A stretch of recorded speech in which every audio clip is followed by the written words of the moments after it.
Il est exactement 7h sur l'ensemble du réseau synchronisé de Zik FM. Chimar Diop, Birahim Touré, bon réveil matinal. Les titres de cette édition, les travaux des commissions de l'Assemblée nationale se poursuivent malgré les tentatives de l'opposition de les saboter. Après la grosse rixe hier à la place Soweto, des Dakarois se prononcent. C'est une honte pour un pays comme le nôtre selon certains. L'Assemblée nationale du Sénégal, une majorité trop forte face à une opposition pas encore à la hauteur. C'est le sujet de la chronique politique de ce mardi. Les salins du Saloum indisposent les populations de Kaolack qui dénoncent les travaux d'extension des champs d'exploitation de l'entreprise. Les affrontements ont été évités de justesse hier après-midi. La direction de l'usine parle de mauvais procès. Et puis à Pikine, les écoles sont encore inondées et empêchent le démarrage de l'année scolaire pour plusieurs élèves. À l'école Moustapha Khalindia et à Théoran Diaksao, par exemple, l'ouverture des classes n'est pas encore effective à 100%. Nous le verrons dans ce journal à suivre. La page des sports, comme tous les matins avec Lamine Gueye, la revue de la presse de Fabrice Nguema, en fin d'édition. Bienvenue à toutes et à tous. Zik FM. Bienvenue. L'actualité sur Zik FM, c'est toujours et encore l'Assemblée nationale où les travaux se poursuivent aujourd'hui. Malgré les tentatives des députés de l'opposition de saboter les séances des commissions techniques, après l'examen hier des budgets des ministères de la Justice, des Forces armées, entre autres, les commissions se penchent aujourd'hui sur le budget des ministères de la Jeunesse, de l'Emploi et de la Construction citoyenne, des Sports ou encore de la femme, de la famille et de l'enfance. Des tentatives de saboter les travaux des commissions et une riposte qu'on a vue musclée, que déplorent des citoyens de Dakar que nous avons rencontrés.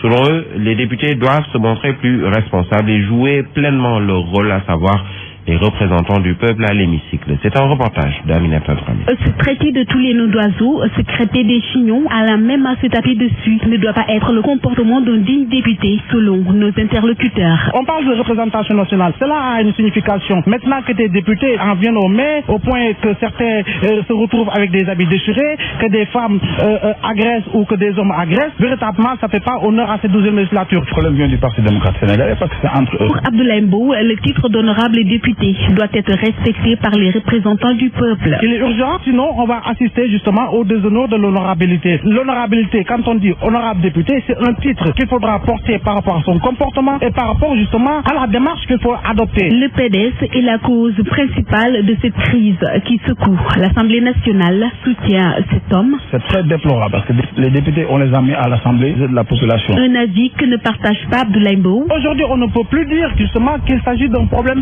strictement interne au Parti démocratique sénégalais, étant donné qu'il y a d'autres partis de l'opposition, à savoir Réumi, AJ, l'UCS, la Convergence démocratique et j'en passe, justement, qui sont entrés dans ce combat-là pour réclamer quelque chose. Avec ce qui se passe à l'Assemblée nationale, beaucoup de citoyens soutiennent ne plus reconnaître leurs représentants. D'ailleurs, ils se posent tous la question de savoir si ces honorables n'ont pas oublié leur véritable rôle.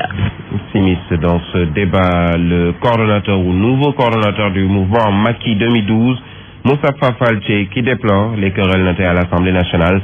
Face à la presse hier, Moustapha Falché soutient que ce que font les libéraux, ce n'est que du wadisme. Et il avance que le problème des libéraux à l'hémicycle démontre qu'il y a d'abord problème au sein du Parti démocratique sénégalais. Moustapha Falché, nouveau coordonnateur de la coalition Macky 2012, il est avec Goren Laglo. Ils ne pourront pas faire des pressions, dire qu'on va bloquer. Ils n'ont rien bloqué ce matin. Comment il faut bloquer une activité interne en commission où les masses, ils parlent de 23 juin. Mais non, il ne faut pas confondre pommes de terre et Angleterre. C'est que c'est déplorable. Vraiment, c'est dangereux ce qui se passe là-bas parce qu'une Assemblée nationale, c'est la deuxième institution du pays. C'est eux qui votent les lois, c'est eux qui contrôlent l'action du gouvernement. Voilà que maintenant, il ne faut plus voter des lois, il ne faut plus contrôler l'action des gouvernements parce qu'ils sont dans des tiraillements à n'en plus finir. Donc c'est regrettable. Ne serait-ce que sous ce rapport, nous condamnons. Et c'est justement l'objet de la chronique de ce mardi, 12e législature. Moustapha Niasse, le président de l'Assemblée nationale, avec la majorité et ses gendarmes, dictent leurs lois. Un dictat facilité par une réplique hésitante, voire même trop molle de l'opposition parlementaire, déjà divisée. Assemblée nationale du Sénégal, une majorité trop forte face à une opposition pas encore à la hauteur. C'est le sujet de la chronique politique de ce mardi qui porte la signature de Pape Chartila. Moustapha Niasse, à l'opposition parlementaire, nul ne peut opposer sa volonté à la loi. L'Assemblée nationale, de par la loi, est outillée pour faire face à toute situation, ajoute son président, avant de convoquer les gendarmes et permettre à son camarade, le député socialiste Chersek, de poursuivre les travaux de la Commission du développement et de l'aménagement du territoire. Il en est convaincu, Moustapha Niasse, en politique, avant de discuter quoi que ce soit, il faut d'abord se battre. Il faut se mettre en position de force. Tout est question ici de rapport de force. Éviter d'en venir au Mans ou de prendre carrément un caillou comme il a eu à le faire un 23 juin devant cette même Assemblée nationale, c'est synonyme d'une autoprogrammation à l'échec. Et désormais, au nom de l'article 53, les gendarmes seront aux côtés de sa majorité pour tenir l'opposition en respect. En face, une opposition qui agit la peur au ventre, une opposition trop molle au sein de l'hémicycle. Pourtant, Aïda Mbodj, Woré Sarr, Oumar Sarr, Thierno Bocoum, Diop Decroix et compagnie devraient savoir que leur survie passe au-delà des sifflets et des engueulades par des corps à corps simplement. L'Assemblée, sur le plan politique, c'est un ring dans le monde entier et une jungle en Afrique. Mais visiblement, cette opposition qui convoque au bout de chacune de ses phrases son effectif réduit n'a pas les moyens de son combat. Cette opposition parlementaire ne pèse pas lourd devant la détermination de Moustapha Niasse, de ses collègues députés de la majorité et surtout de ses amis gendarmes.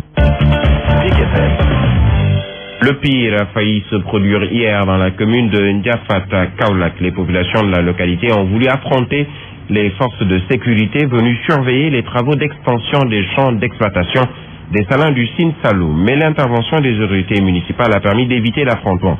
Toutefois, ces autorités disent être en phase avec ces populations et déclarent qu'elles ne comptent pas rester les bras croisés. Samba Touré est le premier adjoint au maire de Ndiafat. Explication avec Farah Diassé. Il y a aucun projet au Sénégal qui se fait dans une localité et que les populations n'ont pas un toit de regard. C'est ça qui nous fait mal justement. Jusqu'à preuve du contraire, nous refusons le projet respectivement. Pourquoi? Parce que ça n'arrange pas la population. C'est ce que j'ai dit, on n'écarte pas de se battre jusqu'au bout. On est en train de se réorganiser par rapport à ce que nous avons vu ce matin. Parce que c'est une sorte d'affront. C'est un forcing que les gens sont en train de faire. Je le dis encore une fois et je prends mes responsabilités pour le dire. C'est pas en amenant des gendarmes qu'ils feront en sorte que la population revienne sur ce qu'elle pense que ça devait être. En tant qu'autorité locale, nous disons, c'est vrai, force restera à la loi. Mais on se fera entendre par tous les moyens, par tous les voies qu'il faudra mettre en place. On se fera entendre pour savoir raison garder. La population de Ndiafat n'est pas prête à se laisser faire. Pourquoi je le dis? L'extension des salins, comme ils le disent, ils disent qu'ils travaillent sur des tannes nues. Mais qu'est-ce qui a causé ces tannes? Les salins sont là depuis 1914. Depuis 1914, on a pu remarquer que les dégradations des terres ne font que s'accentuer. Vous verrez, à 7 km à la ronde, vous ne pourrez pas faire aucune activité. Je ne dirais même pas agricole, mais une activité de maraîchage. Pourquoi? Parce que le taux de salinisation dans notre localité est énorme. Qui en est la cause? Les salins du Saloum. La direction d'exploitation des salins du Saloum, le maître des lieux, renseigne que toutes les procédures légales ont été utilisées et avant de passer à l'extension des champs. Des propos de Guy Deschamps, directeur de l'exploitation des salins du Saloum, recueillis par Farah Diassé. Les salins ont fait tout ce que les règles de la République demandent quand on veut faire un projet d'extension, c'est-à-dire on a fait un audit environnemental qui a été sanctionné par une autorisation, un certificat de conformité environnementale des salins. Ensuite, il y a eu une étude d'impact environnemental et social qui a été menée et qui a donné lieu par la direction de l'environnement à une autorisation de réaliser des extensions. Ensuite, il y a aussi une enquête publique qui a été faite. Donc toute personne pouvait venir donner son avis sur le projet des salins. Or il se trouve qu'à 98% les gens qui sont venus ont dit qu'ils étaient d'accord avec le projet des salins. La réalité c'est qu'il y a très peu de gens qui sont opposés au projet. C'est une minorité. Nous sommes encore ce matin allés voir des chefs de village qui nous ont renouvelé leur soutien, cette fois depuis des générations que nous faisons vivre des gens de ces villages. Donc je ne vois pas pourquoi ces villages aujourd'hui seraient opposés à l'extension des salins du Sine Saloum. La réalité c'est qu'il y a un certain nombre de personnes mal intentionnés qui ont donné des fausses informations sur le projet. Et puis nous parlons de tout à fait autre chose avec le président du comité de gestion de l'école Moustapha Khalil Ndiaye. C'est dans la banlieue de Dakar, une banlieue où aujourd'hui dans cet établissement scolaire la rentrée des classes n'est pas encore effective à 100% et pour cause. Il y a encore des écoles qui sont inondées. 7 classes y sont inondées. Tivaouane, Diacksao, certains élèves ne font cours qu'une à 2 fois par semaine. Les autorités locales laissent faire. Les parents d'élèves, eux, appellent à l'aide. Reportage de Younoussa Baldé. Cet après-midi-là, c'est un calme plat qui règne à l'école Moustapha Khalil Ndiaye. Dans la cour de l'établissement, les tables bancs sont bien rangées pour éviter qu'elles se détériorent dans les eaux. Dans cette école primaire, 7 classes sont toujours inondées. Du coup, elles sont impraticables. Conséquence, les 1734 pensionnaires de l'école Moustapha Khalil Ndiaye à Tivaouane Diacksao apprennent dans des conditions difficiles. Certaines ne font cours que 2 ou 3 fois par semaine. Mamadou Gueye est un parent d'élèves. Il y a des élèves qui ne sont pratiquement pas en classe. Parce que 7 à 8 classes, vous imaginez une école de 1734 élèves. Combien d'élèves aujourd'hui sont pénalisés? La solution, certains élèves font cours aujourd'hui, demain ils ne font pas cours. La rentrée n'est pas totalement effective dans cette école. L'éducation est une compétence transférée aux communes. Ici, selon les populations, le maire est au courant de la situation, mais il brille de par une absence de réaction. Le président du comité de gestion s'indigne, Malik Ndiaye. Jusqu'à présent, on n'a rien vu. Donc on les attend, espérons qu'ils vont venir. Et madame la maire aussi, on a besoin d'un appui concernant uniquement les salles de classe. Évacuer les eaux. À cela, il ajoute que les toilettes sont délabrées. C'est le comité de gestion qui prend aussi en charge les factures d'eau et d'électricité. Le président du comité de gestion de l'école Moustapha Khalil Ndiaye, Malik Ndiaye, demande à la mairie de Tivaouane Diacksao de faire la lumière sur les 14 millions de francs CFA financés par le programme de développement local PNDL pour réhabiliter les 7 salles de cours qui sont toujours inondées. Ces propos sont recueillis par notre correspondant. Il y a de cela 2 ou 3 ans, la PNDL avait financé un montant de 50 millions pour la commune de Tivaouane Diacksao. L'école en avait bénéficié 14 millions pour réfectionner les 7 classes dont on parle, c'est de l'inondation, les 7 classes qui sont sous les eaux. Donc cette classe devait prendre 2 millions, ça fait total 14 millions. Présentement, on court derrière cette PNDL-là pour que cette réfection soit faite, pour que l'inondation quitte Tivaouane Diacksao. Mais présentement, on nous dit que la PNDL va réfectionner 2 classes. Même les 2 classes qu'on parle, jusqu'à présent, vous avez vu même que les 2 classes ne sont pas réalisées. Et vraiment, si vraiment la mairie veut appuyer l'école, la meilleure solution c'est de réfectionner les 7 classes. Parce que ce n'est pas la mairie qui a décidé les 7 classes. C'est la population qui était en forum et ils ont dit que la priorité de l'école c'est de réfectionner les 7 classes. Et on attend toujours les 7 classes pour cette réfection. Nous restons à Pikine où les populations de Pikine et notamment celles du quartier Gazelle sont toujours comme tétanisées par la peur. L'insécurité sévit au niveau des cimetières de Pikine, devenu un lieu de prédilection des malfaiteurs. L'informatisation des entrées dans ce cimetière est expérimentée pour mieux pouvoir contrôler la situation. Seulement, ces populations demandent, en plus de cela, l'extension du mur de clôture, l'éclairage du site et plus de gardiens motivés pour la surveillance des lieux. Reportage Nanko Bakayou. Le cimetière de Pikine va mal et est exposé à l'insécurité. Après l'exhumation d'une femme il y a près d'un mois, la découverte des corps sans vie de jumelles relance le débat sur l'insécurité qui règne dans ce cimetière devenu le lieu de prédilection des malfaiteurs. Sissefa Ndiaye est notable au quartier Gazelle. Ces cas cités comme d'autres qui ne sont pas cités. Pour la sécurité, il faut vraiment qu'on nous assiste en ça. Nous avons vécu ces cas. Malheureusement, on ne peut pas les refuser. Pour faire face à cette insécurité galopante, une solution urgente est trouvée. Désormais, toutes les entrées au niveau de ce cimetière seront enregistrées en temps réel. Tout est bien formalisé. Les entrées, la date d'entrée, toute personne qui entre là-bas est déjà enregistrée dans nos machines. Aussi bien la date et l'emplacement est bien défini. S'il s'agit là d'un grand pas vers l'informatisation des entrées dans ce cimetière, il n'en demeure pas moins que d'autres attentes sont soulevées. Refaire le mur, aussi large et aussi dur soit-il, de hauteur comme en espace, de la lumière aussi, et une bonne assistance de sécurité. Et au-delà, assister de meilleure façon, c'est cela pour ces bienveillants. Pour rappel, ces doléances sont formulées à l'occasion de la journée de prière dédiée aux disparus du quartier Gazelle et ses environs, qui en est à sa 8e édition. Nanko Bakayoko Pikine, Zik FM. Et puis nous parlons de grincement de dents. Au centre de santé de Mbaké, les agents ont porté des brassards rouges pour manifester leur désarroi sans pour autant paralyser le service par rapport à la gestion de la structure. Ils ont remis un mémorandum au préfet du département. C'est ce que nous dit notre correspondant à Touba Abdoulaye Diagne. Mouvement d'humeur au centre de santé de Mbaké. Ces blouses blanches ont manifesté leur courroux par le port de brassards rouges. Les manifestants ont remis un mémorandum au préfet. autorité bi saisir nañ ko jox nañ ko suñu mémorandum am nañ yaakaar ci moom. Mohamed Ali Badji, porte-parole des mécontents, précise. On ne demande pas un départ de qui que ce soit. Nous voulons un redressement de la structure. Nous voulons qu'il y ait des commandes régulières et suffisantes des médicaments, une gestion juste et démocratique du personnel, mais également une gestion transparente des recettes générées par la société. C'est ce que nous demandons. Ainsi, le médecin-chef du district sanitaire de Mbacké, Dr Adama Aïdara Mbacké, dégage en touche toutes les allégations qui lui sont incriminées. Ce sont des gens qui ne m'ébranlent nullement parce qu'ils ne peuvent pas paralyser le service, ils sont minoritaires. Mbacké brille dans la région médicale de Diourbel. On a un appareil écho très performant, donc je pense que le laboratoire est là. On vient de faire une commande de 1 373 000 francs. Malgré toutes ces perturbations, a signalé que le service n'était pas paralysé. Abdoulaye Diagne, Mbacké, Zik FM. Autant de contraintes soumises au président du conseil départemental de Nioro venu octroyer des moulins à 1000. C'était devant notre correspondant Faradia. Kerndari Koumbaturé, la capitale du Sabah, a vibré aux sonorités culturelles d'Ingoyan avec la célèbre cantatrice Salimbaï.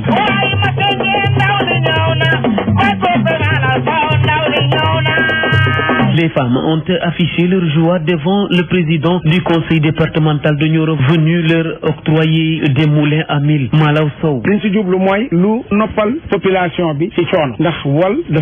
Saisissant l'occasion qui lui est offerte, le président de la commission éducation à la mairie de Ngayen Sabah revient sur les difficultés auxquelles la localité est confrontée. Abdoumbaou. La route de Ngayen Sabah Médina Sabah est en état de délabrement très avancé. Sur le plan hydraulique, pour une grande commune comme Ngayen, nous n'avons qu'un seul forage qui fonctionne présentement, alors que la commune regroupe aujourd'hui 23 villages. Sur le plan sanitaire aussi, il y a un seul poste de santé qui est fonctionnel. Non pas de médicaments, il n'y a pas aussi d'équipe technique. Au moment où nous envisageons un Sénégal émergent, Ngayen Sabah, qui est chef-lieu de la commune, n'est pas encore électrifié. A noter qu'avec ces 2 moulins à 1000 offerts aux femmes de Ngayen et Médina Sabah, le président du conseil départemental de Nioro, Malaw Sow, entend s'investir pour la réduction de la souffrance des populations de sa circonscription. Zik FM Kaolack, Faradiassé.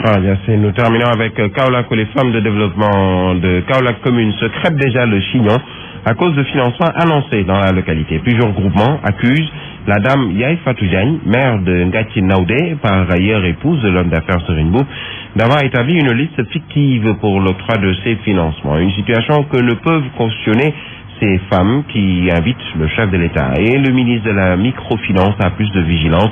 Marie-Hélène Bitey est la présidente régionale et départementale du comité consultatif des femmes de Kaolack.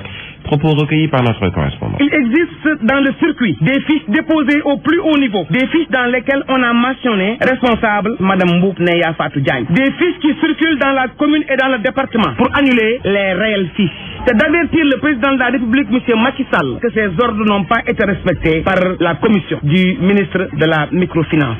Présentement, il est de notre devoir de ne pas cacher, de ne pas taire des pratiques partisanes. Donc nous disons non à cette discrimination. Il ne doit pas y avoir aucun signe de distinction sur ces fiches. Ce financement concerne toutes les femmes sans obédience politique. Ces 2 fiches, dont l'une est mentionnée bel et bien Madame Yaye Fatou Diagne, peut avoir beaucoup de problèmes. On va aboutir au non-financement des femmes. C'est ce qu'on craint. Donc ce que nous voulons, c'est qu'on annule ces fiches où c'est mentionné Madame Yaye Fatou Diagne et de continuer avec les fiches réelles. C'est purement et simplement de la récupération. Parce que Yaye Fatou Diagne n'est pas de la commune de Kaolack. On craint une discrimination dans ce financement. Nous lançons un appel solennel à l'endroit du ministre. Des directives ont été données par le président de la République que ce financement-là appartient aux femmes et sans obédience politique. À noter que nos tentatives d'entrer en contact avec la dame Yaye Fatou Diagne pour les éléments de réponse sont toutes restées vaines. Il est exactement 7h20.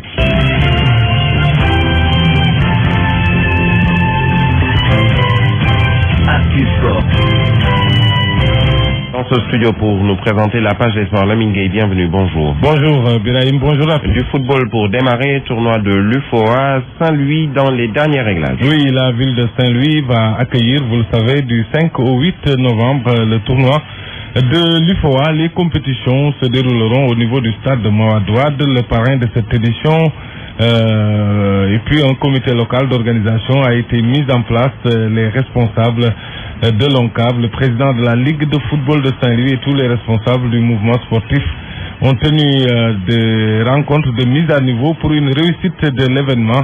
Et ceci à tous les niveaux. Une requête a été faite pour la réouverture du stade Maître Babacar Seye qui a été fermé pour des préparations qui sont terminées depuis 2 semaines. Cela justement pour permettre aux équipes venues compétir de s'entraîner normalement, puisqu'en dehors des matchs, les équipes devront également s'entraîner.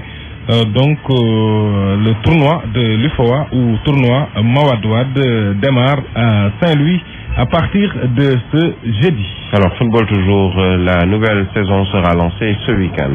Oui, après le tournoi de l'Assemblée nationale et ce tournoi Mawadouad de place à la saison 2015-2016 avec la Ligue professionnelle pour le championnat de L1 et L2 à 14 équipes. Cette année encore, la maîtrise du calendrier, cela le grand défi à relever, surtout que le championnat sera à l'arrêt après la 4e journée dès le 28 novembre avec la CAN des U23 qui sera organisée ici à Dakar et Mbour.